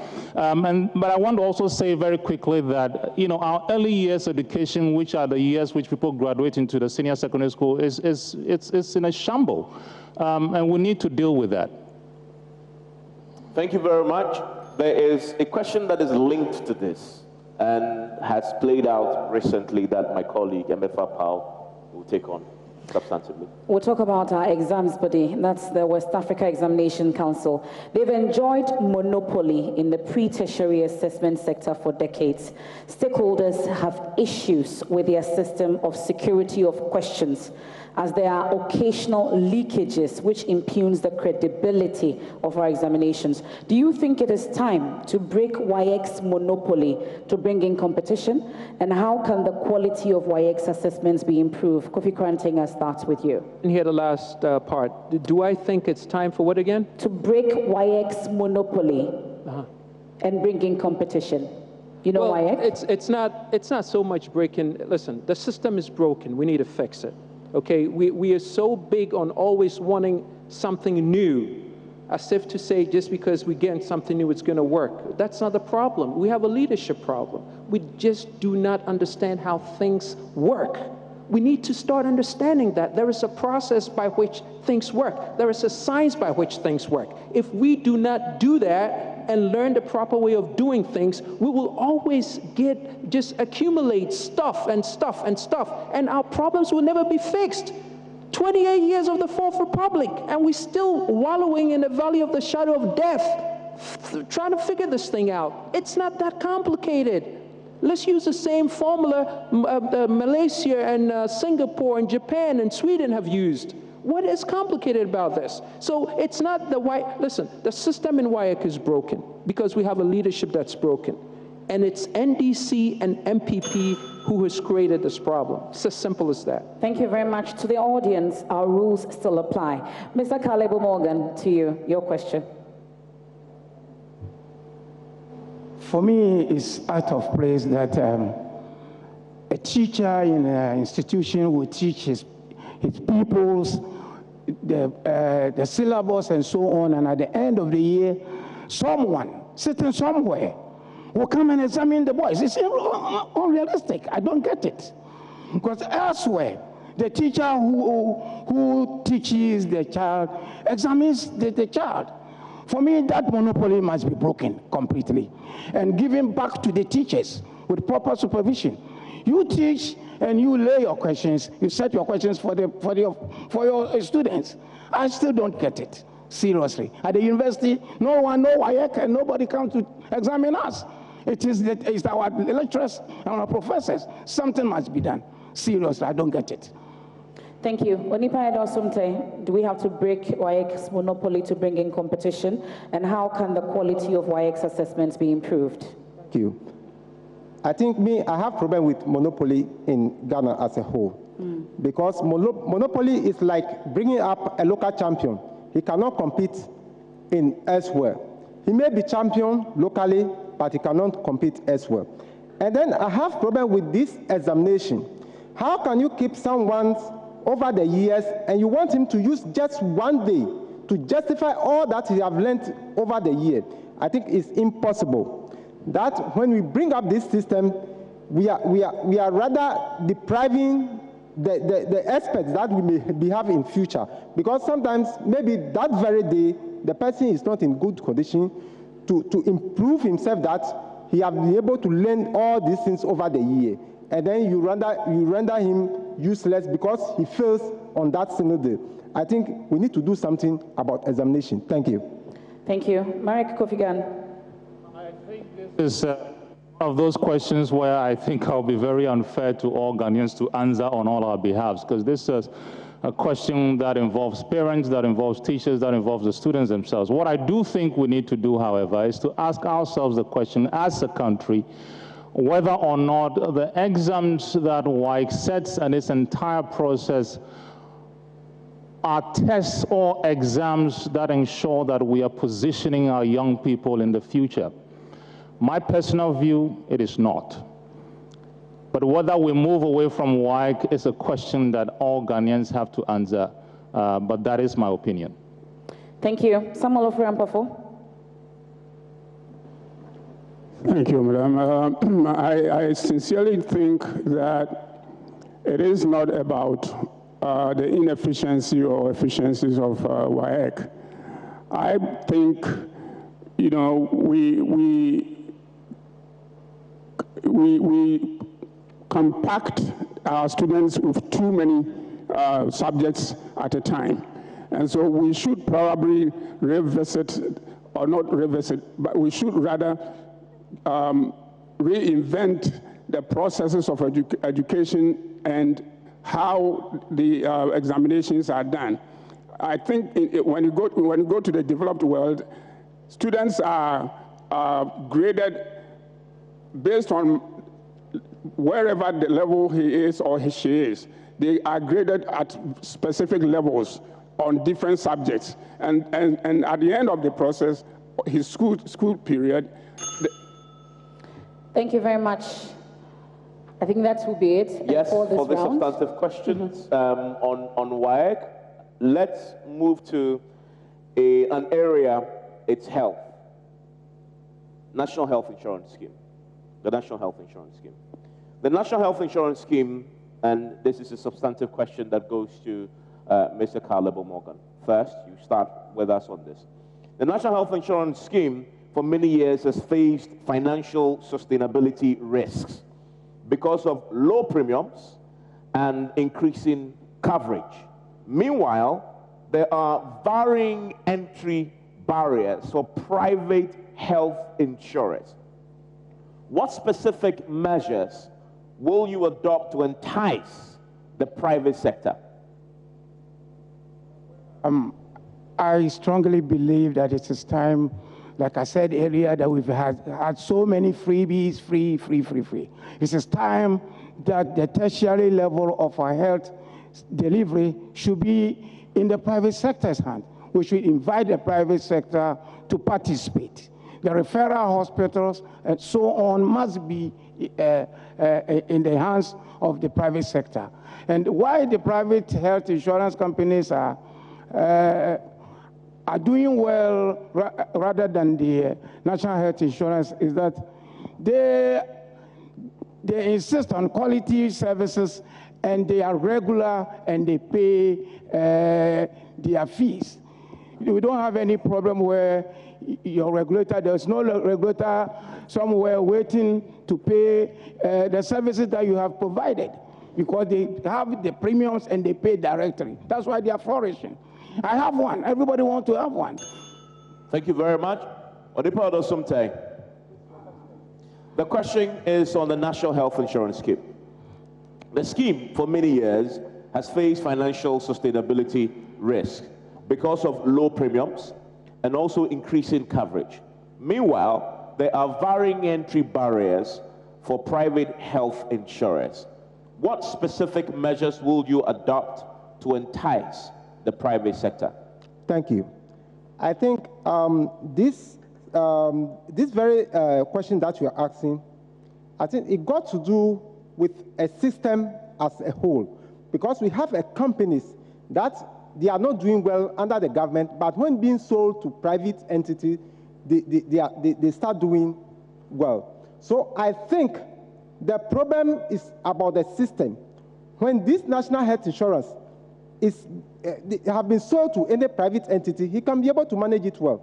So I think we have a problem with the system that we need to fix it, than pushing it on like maybe national health insurance or one department or the other. I think the system in general, we need to do a holistic overhauling about the system. Thank you. Okay, Mr. Michael Figan. I genuinely think that because health is largely a public good, different governments have been very cautious to bring in private sector participation. I do think, however, that the reality is that there are some private participants within the health insurance sector. What I want to say is that there are several elements within the health NHIS system that can be supported by private sector, not necessarily just the insurance part of it. I would like to see some private sector help more with the management of the audits of submission for payments. I would like to see more private sector involved with elements around how do we call it, the actual delivery of services on a more efficient basis. I would like to see more private sector also involved within the NHIS in the management of the investments that the NHIS needs to look after. Okay, thank you very much. Let's come to Samuel Ofori-Ampofo. Yeah, yeah, I will allow private sector participation in our health delivery system. The problem that I have with our present health insurance policy is this. I think everything that is imported into this country attracts 2.5% health insurance taxes. Now, I don't know if anybody has ever quantified how much taxes that comes out from importations and all that, and then work out 2% or 2.5% of that amount that goes to national health insurance policy. Now, that money must be significant enough to take care of our health insurance finances. But we don't know how much comes into the funds at all. And if it comes, I believe that the government, NDC and MPP have always been diverting these monies, and nobody questions it. Mr. Kofi Kranti? To elevate the entire health delivery system to a whole different professional status, we need to put about 4 to 8% of GDP into the health sector. One of the reasons you're going to reduce costs is by the functional education, educating people on the way they live their lives so that they could elevate their quality of life. It's as simple as that. We need to set a new standard, put a lot of investment into training and certification and revamping the whole Ghana. Every region has to have a center where we train people, we hold them accountable to certifications. And when you do that and you bring the competency level up, you reduce costs. And that's not what we are doing. And that's why cost is becoming a problem, and we have a failed health system. And it will continue to fail because our leaders currently don't get it. Thank you very much, gentlemen. There is one area that always is pretty packed with lots of issues. It's energy. MFAPAO takes that substantively. And Onipa Osumte will start this round for us. The question is, between 2011 to 2019, Ghana received $5.91 billion of oil revenues, and approximately $2.33 billion has been allocated to support the national budget. However, there have been several verified reports about the poor use of petroleum revenues. What, in your view, is the problem, and how will you fix it? Okay, thank you. I think this is amount to corruption. And I said earlier that when we want to fight corruption, we need to redefine corruption. Because if you have such amount, and then you cannot, if you go around the country, you cannot justify in even one project or where this money is going. I think it's time we need to come together as one and fight corruption. And before we can be able to fight corruption, the center of the whole thing is in Parliament.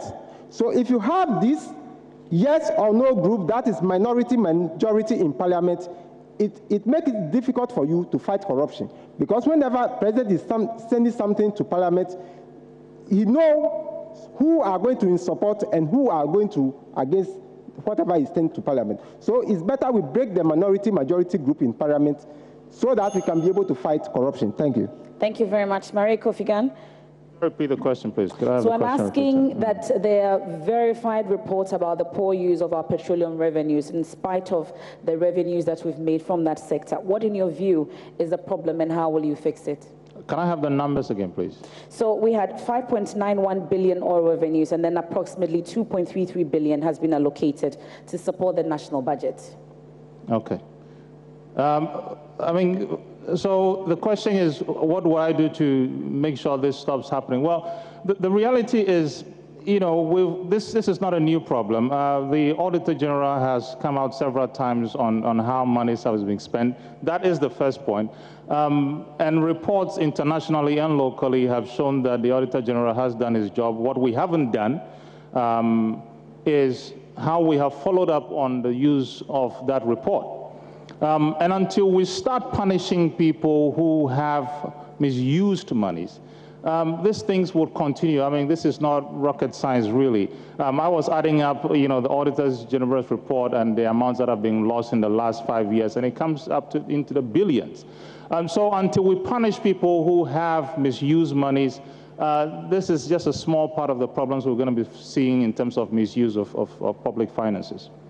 Mr. Samuel Ofori-Ampofo, poor use of petroleum revenues, what in your view is the problem? How will you fix it? As long as we're going to be doing what we're doing all the time without punishing corruption in this country, we are not going anywhere. Look, Tema Oil Refinery sits idle. I'm sure if the question is put to us right now, we will all say the refinery has not been functional over the last several years.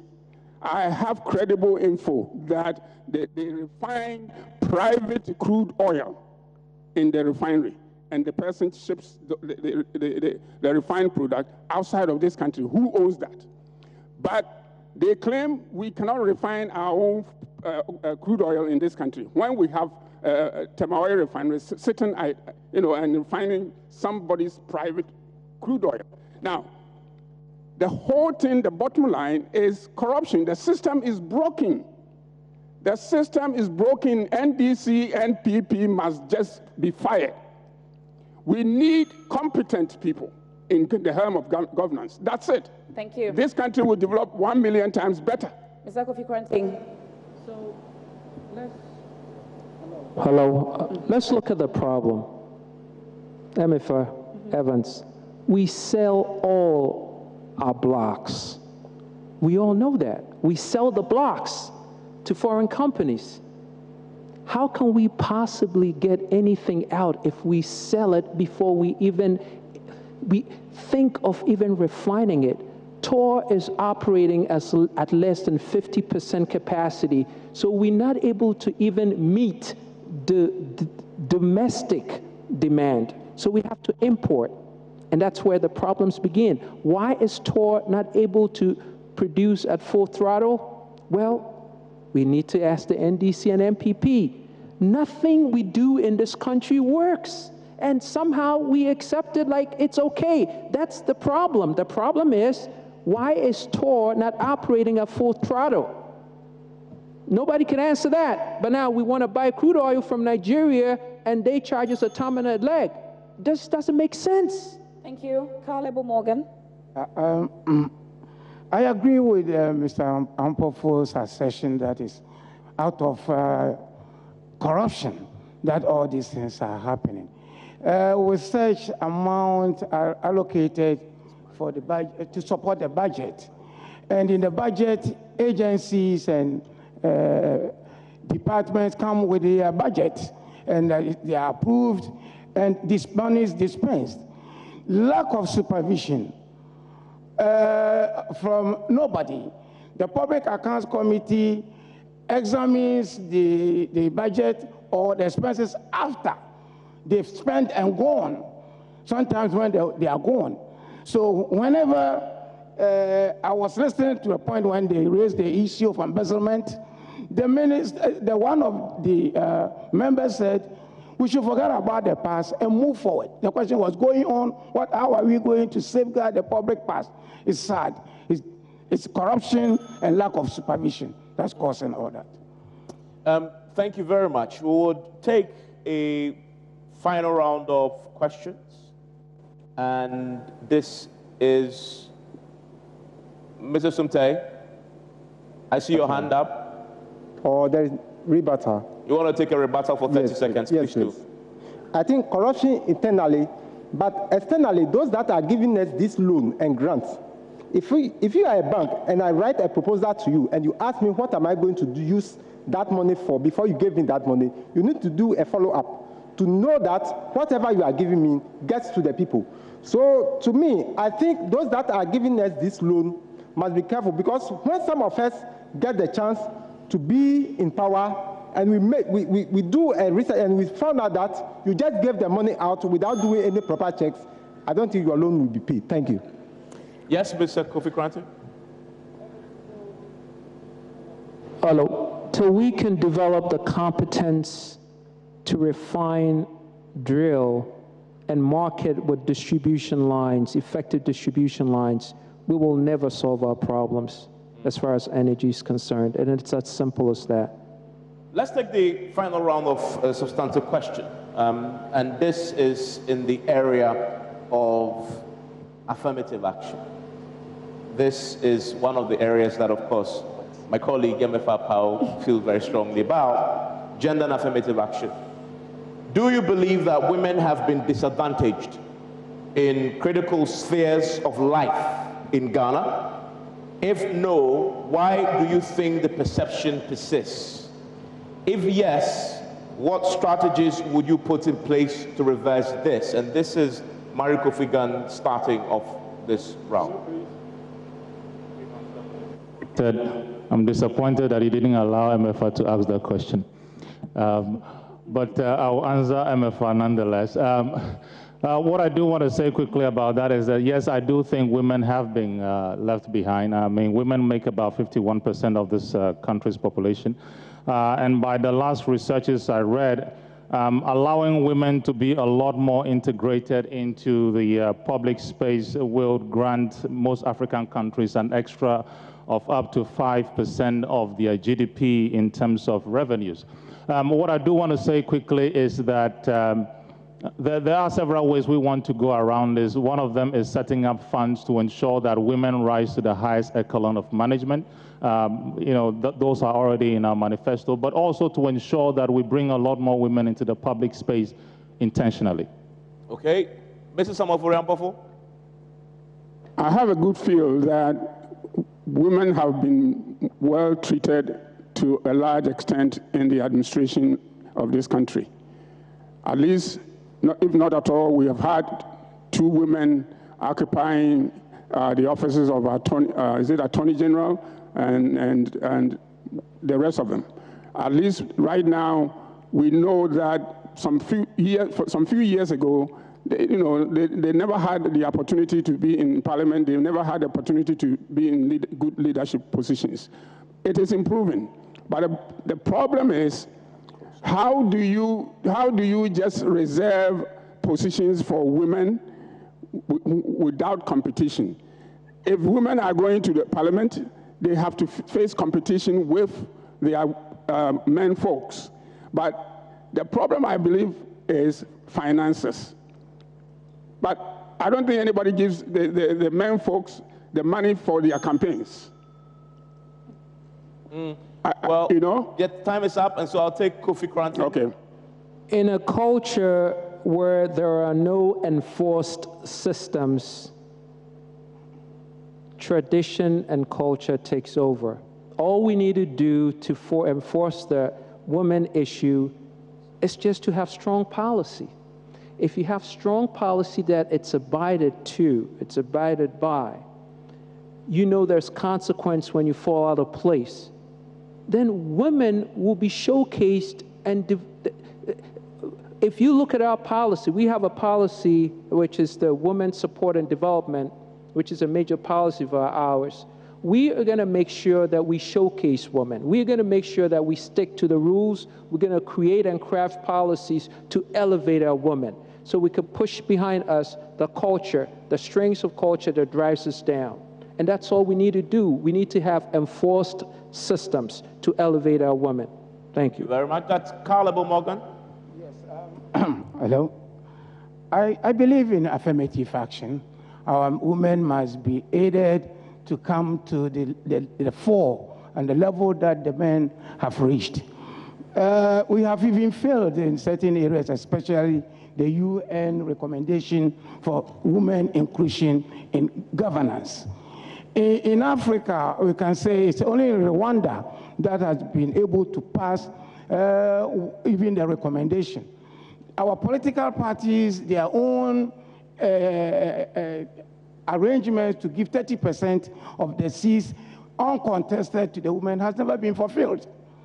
However, there are some areas that we have over-pampered the women, what I will call reverse discrimination against boys. We should also look at it holistically.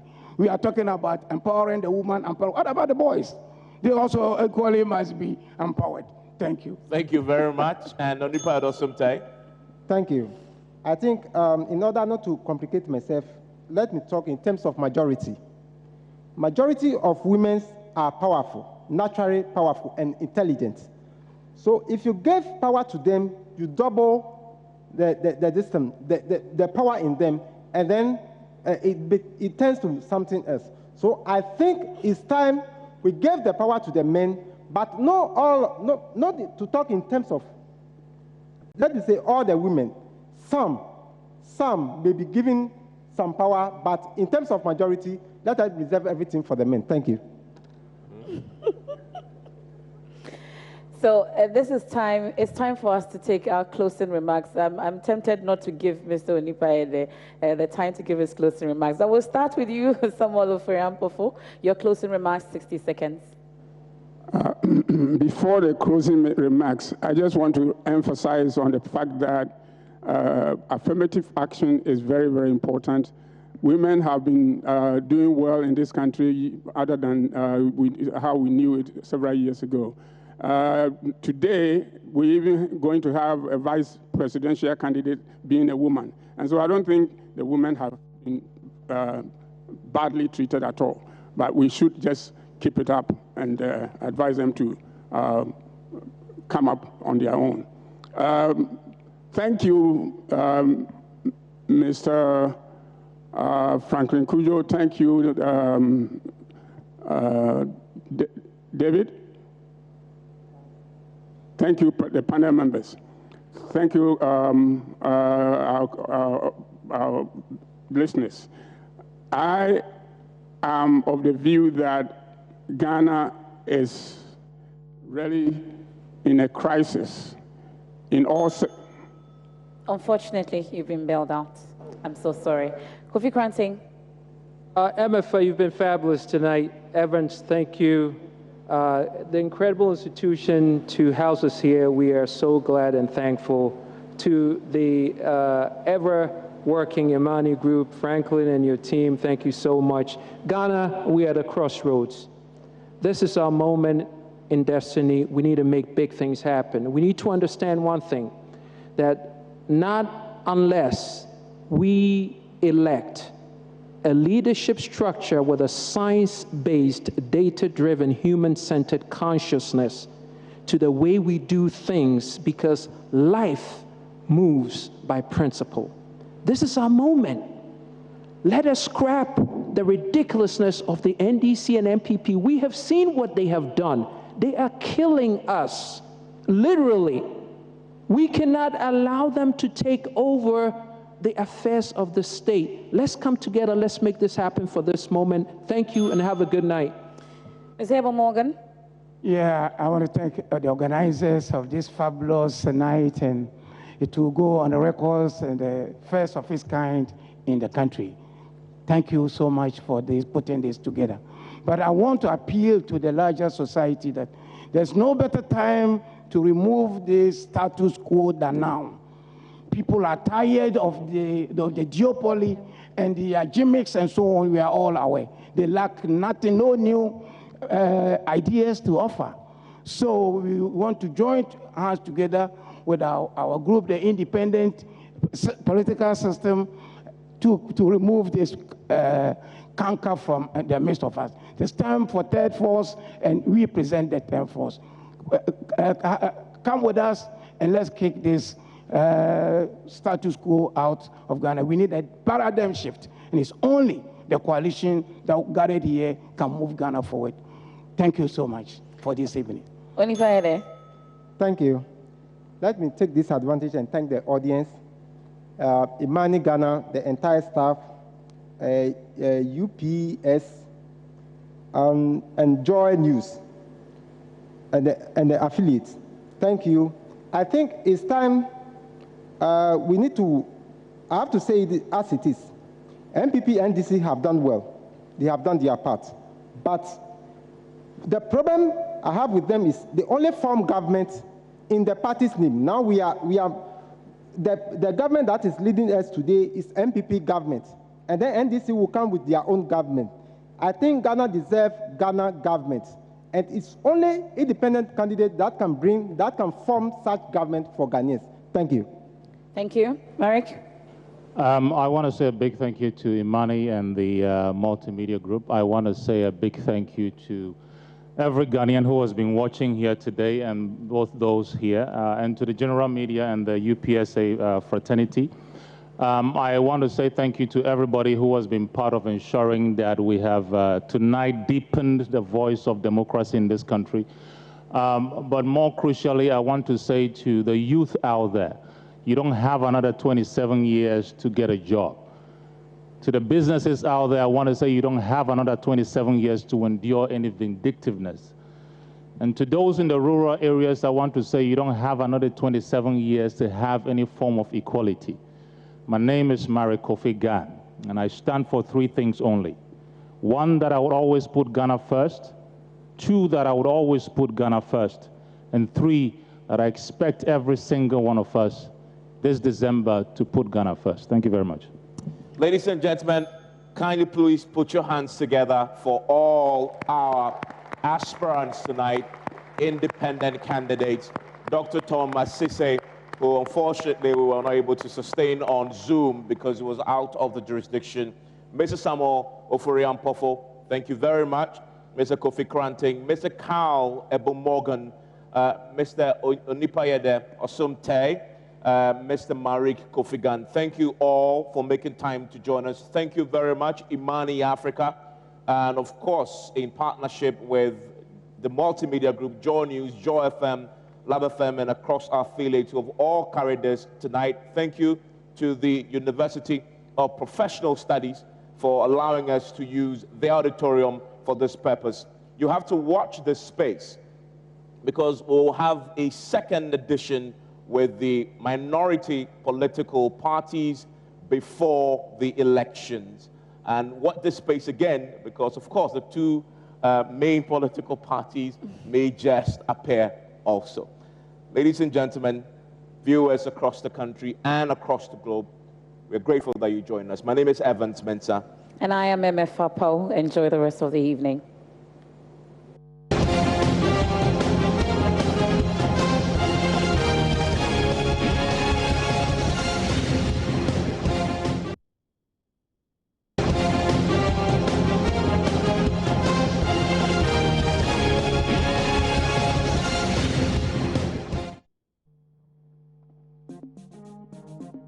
Yeah.